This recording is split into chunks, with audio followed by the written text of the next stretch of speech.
apa yang bisa saya lakukan ya. Iya.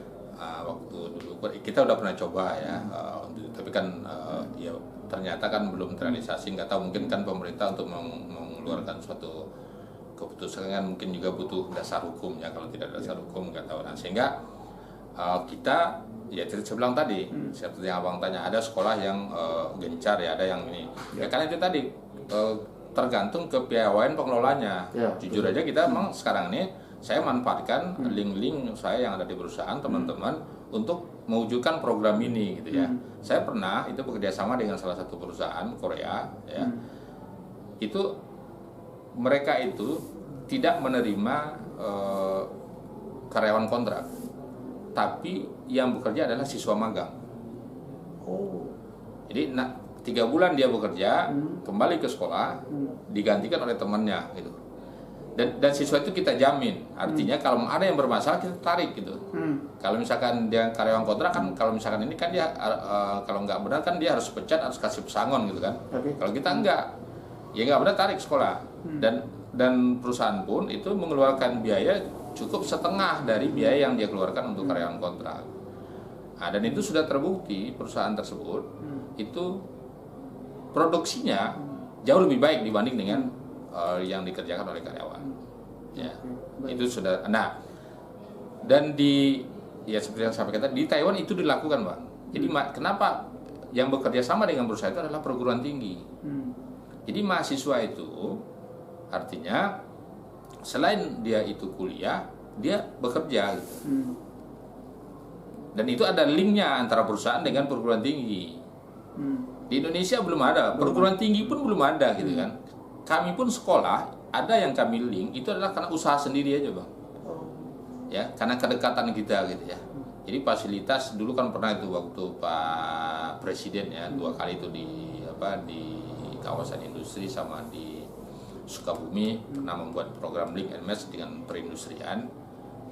Jujur, kendalanya adalah Kementerian Perindustrian itu lebih mengutamakan lembaga pendidikan yang diselenggarakan oleh Kementerian Perindustrian. Kementerian Perindustrian kan masih punya lembaga pendidikan, SMT itu, ya kan? Masih punya mereka. Jadi mereka ya fokusnya ke lembaga pendidikan yang mereka selenggarakan. Sementara Disdik Kementerian Menteri Pendidikan itu dia nggak punya link gitu, nggak punya link nih, ya untuk makanya kalau sekarang dengan adanya Dirjen Vokasi, salah satu direkturnya itu adalah Direktur Mitra Studi ya, nah itu sekarang yang didorong itu. Nah, tapi kan kembali industri itu kan berkembangnya pesat, sementara sekolah kan jalannya lamban. Jadi untuk mengejar siswa itu dicetak untuk sesuai dengan kebutuhan industri itu sangat sulit kalau kita bekerja sendiri, apalagi berhubungan dengan peralatan, Bang. Mohon maaf, makanya saya bilang kan SMK kalau misalkan dia tidak punya peralatan, itu namanya SMK rasa SMA gitu. Betul. Ya kan? Hanya teori, tidak ada prakteknya. Nah, kalau kita menyediakan sendiri itu peralatan, itu kan cukup tinggi biayanya. Makanya link dengan industri itu yang kita butuhkan, sehingga kita bisa mendapatkan support atau bantuan dari industri terhadap teknologi yang terbaru. Artinya untuk melakukan pembenahan ini kan? Ya sebenarnya bukan, pemerintah sudah melakukan pembenahan, tapi kan lamban ya. Contoh program SMK Pusat Keunggulan itu merupakan salah satu upaya untuk itu. Tapi kan pilih-pilih, Bang. Mohon maaf seperti saya bilang tadi, di Kota Bekasi ada 243 sekolah SMK. Yang PK itu cuma 6 sekolah. Ya kan? Nanti diharapkan dari 6 sekolah itu melakukan pengimbasan kepada sekolah lain. Boro-boro dia melakukan pengimbasan untuk diri dia sendiri, dia belum bisa menyelesaikan permasalahannya. 240 sekolah di Kota Bekasi, yang PK itu cuma 6 sekolah, Bang, negeri dan swasta. Jadi program pemerintah untuk yang seperti Abang bilang tadi membenahi itu, ya di sekolah PK itu. Sampai kapan? Ya mungkin ya. Ya kan sampai kapan itu harus dibiarkan kan gitu. Ya makanya itu tadi, kalau saya sih lebih cenderung ya pemerintah itu kalau dalam memberikan perhatian harus rata. Betul. Jadi tidak pilih. Itu yang pertama. Kemudian yang kedua, kalau misalkan pemerintah istilahnya punya keterbatasan, udah diswastakan semua aja. Model perguruan tinggi itu kan ada namanya itu apa, badan apa itu, pengelola perguruan tinggi. Nah sebenarnya untuk SMK pun sekarang sudah mulai bang, itu yang namanya BLUD, Badan Layanan Usaha Daerah. Jadi nanti SMK itu akan menjadi BLUD, dia akan kelola sendiri, gitu kan? Nah, dan harusnya ya kalau misalkan mau ya seluruh sekolah diarahkan jadi BLUD. Gitu. Bagaimana kita mau mencetak sebuah generasi yang berdaya guna bagi bangsa dan negara, sementara kerjanya cuma hanya sekolah dan sekolah dan sekolah saja, kan gitu ya? Iya. Kan? Jadi sebenarnya di Taiwan aja kan, mereka sudah memiliki sebuah program itu kuliah sambil bekerja, kan gitu. Jadi sebenarnya udah harus diperlakukan di Indonesia. Ya seharusnya ya minimal di tingkat perguruan tinggi lah, apalagi perguruan tinggi vokasi ya. Iya. Makanya saya kan sangat heran kalau masih ada perguruan tinggi yang menawarkan anaknya disalurkan bekerja gitu. Dengan terobosan prestasi yang abang dapat ini, pernah nggak disampaikan kepada teman-teman abang yang ada di SMK sama SMA? Saya mengajak, saya ajak ya, seperti waktu banyaknya permintaan dari Taiwan untuk yang mahasiswa yang bekerja sambil kuliah sambil bekerja ini, saya tawarkan ke teman-teman yang lain ya. Ya tentu ya kan ya tergantung mereka lah mengolahnya, apakah dia bisa atau tidak. Tapi saya jadi apa yang saya dapat saya tidak pernah sembunyikan sendiri gitu. Saya nggak ibaratkan maju, saya nggak mau maju sendiri. Saya ingin ajak teman-teman dan ayo, gitu kan. Banyak berusaha teman-teman yang juga saya ajak seperti MOU seperti kemarin juga itu ada juga sekolah lain yang saya ajak. Ayo kalau mau gitu kan. Tapi mereka masih agak-agak mikir itu gimana? Iya itu tadi, ya kan. Oke. Dengan prestasi-prestasi sebenarnya, apalagi tadi abang sampaikan baru saja dilakukan sesi wawancara ya, ya kan kepada puluhan siswa SMK BKM 2 ini. Harapan abang sebenarnya, pesan-pesan yang abang sampaikan, rangsangan apa yang abang tanamkan kepada mereka? Ya seperti saya bilang tadi bahwa sesuai dengan visi sekolah membangun generasi mandiri, kita dorong mereka itu untuk menjadi orang yang mandiri. Artinya seperti yang berangkat ke Thailand itu kan sudah mandiri itu. Kuliah orang tuanya nggak mengeluarkan biaya. Ya. Mereka makan pun orang tua nggak perlu ngirim. Kan gitu. Malah kalau anak itu hemat, mereka selama kuliah bisa ngirim ke orang tua. Wow, luar biasa ya. Ya kan? Ya. Dan itu sudah dibuktikan yang angkatan pertama kedua itu mereka kirim uang ke orang tuanya. Ada yang orang tuanya beliin motor, ada yang katanya buat buat modal usaha. Padahal itu status mereka masih sekolah di sana. Masih sekolah nih. Iya. Sementara di Indonesia ini kan mahasiswa kita masih rongrong nih, ya kan? Iya betul ya.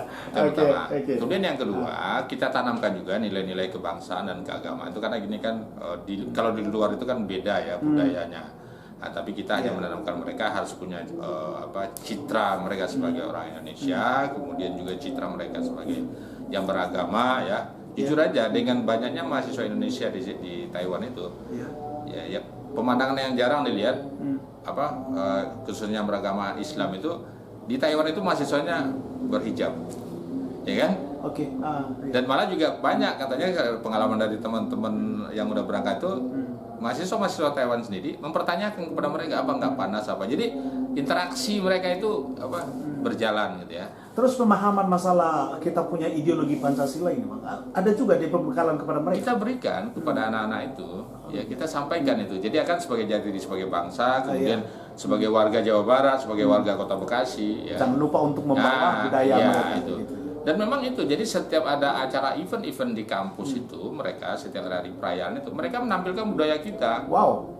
Ya kan? Ada kemarin itu misalkan lomba masak, ada yang masak bikin cilok, bikin goreng, gitu, nasi goreng. Mereka promosikan, jadi secara nggak langsung pun mereka ini mempromosikan budaya dan pariwisata Indonesia sebenarnya kuliner. Iya.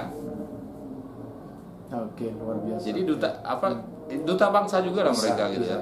Sambil mereka belajar di sana, mereka juga menjadi duta-duta Indonesia di luar negeri sana kan. Iya. Dan itu juga akan berimbas kepada Indonesia. Mana itu dicicipi masakan mereka di sana, enak nih. Iya dong, ke Indonesia kan membuka peluang juga untuk para wisatawan luar negeri kepada Indonesia. Sebenarnya gini juga Bang, program ini ya jangka panjangnya ya. Kalau untuk orang luar negeri atau contohnya Taiwan itu untuk berinvestasi ke Indonesia ini kan sulit ya. Prosedur segala macam. Maka mereka mempersiapkan anak-anak kita yang di sana itu nanti kalau mereka sudah mampu untuk mandiri, mereka diberikan modal untuk buka usaha di Indonesia. Ya kan dengan brandnya Taiwan, sehingga nanti tentu biaya produksinya pun akan lebih ringan lagi. Mereka biaya transportasi akan berkurang daripada diproduksi di Taiwan dikirim ke Indonesia, akan lebih baik langsung diproduksi di Indonesia. Nah ini yang nanti yang anak-anak yang angkatan pertama itu kita udah persiapkan ke arah situ. Dan itu pun nanti akan kita terapkan pola di Taiwan. Anak magang. Kalau kita tidurnya bukan kuliah ya, sekolah sambil bekerja gitu. Makanya saya terapkan nanti anak-anak itu kita berharap nanti program saya ini mimpi saya. Anak yang sekolah ke SMK itu dia bukan lagi mengeluarkan uang. Kalau bisa dia dapat uang dari sekolahnya gitu. Nah sehingga itu tadi kalau dia sudah punya uang kan tinggal kita mengajarkan dia bagaimana hidup yang benar, hidup mandiri gitu. Istilahnya ini harapan saya ke depan ya, artinya mungkin dari sisa umur yang masih ada mudah-mudahan dikasih kemudahan kita membuat suatu terobosan baru ya. Dan juga ini saya imbaskan bukannya di Kota Bekasi kan, ada juga teman-teman dari luar daerah yang studi banding ke sini saya sampaikan. Kemarin itu dari Batam pernah.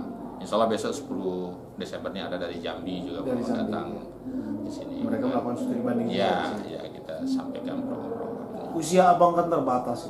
Ya. Juga sebagai manusia kita tidak tahu itu sesuai dengan waktunya dari Yang Maha Kuasa. Nah terus apakah memang berikan diri untuk dunia pendidikan ini? Saya dari lulus kuliah 91, saya terjun mengajar di SMK swasta. Ya. Merintis karir saya itu dari SMK swasta ya sampai ya seperti sekarang saya bisa mendirikan SMK swasta gitu. Selagi masih ada waktu dan kesempatan, abang akan tetap mencetak generasi-generasi muda. Dan juga itu tadi saya memang akan mempersiapkan juga orang-orang yang mau melanjutkan program ini kan gitu. Jadi jangan sampai kan banyak itu sekolah generasi pertamanya selesai kemudian udah nggak ada sehingga programnya hilang. Nah, kalau saya berkesinambungan ya. Jadi punya itu tadi saya berharap BKM ini punya ciri khas tersendiri ya. Kita beda dari yang lain. Ya salah satu contoh tanya. Abang bisa cek di Kota Bekasi sekolah yang berstandar internasional yang ada sertifikat ISO-nya mana? Yang ada itu hanya satu SMK Negeri 1, itu pun dia hanya satu ISO 19001. BKM ada 3. Kita 3. Terima kasih Bang, salam sehat dan terus berjuang bagi bangsa dan negara. Ya nggak apa-apa. Jadi apa yang saya lakukan nanti abang promosikan, mudah-mudahan nanti menjadi motivasi bagi yang lain sehingga kita bisa berbuat apa yang mampu kita buat. Oke, Bang. Dan orang lain bisa ngikutin gitu. Yang terbaik bekerja ikhlas. Itu aja. Kalau hasil silakan Tuhan yang menentukan. Oke.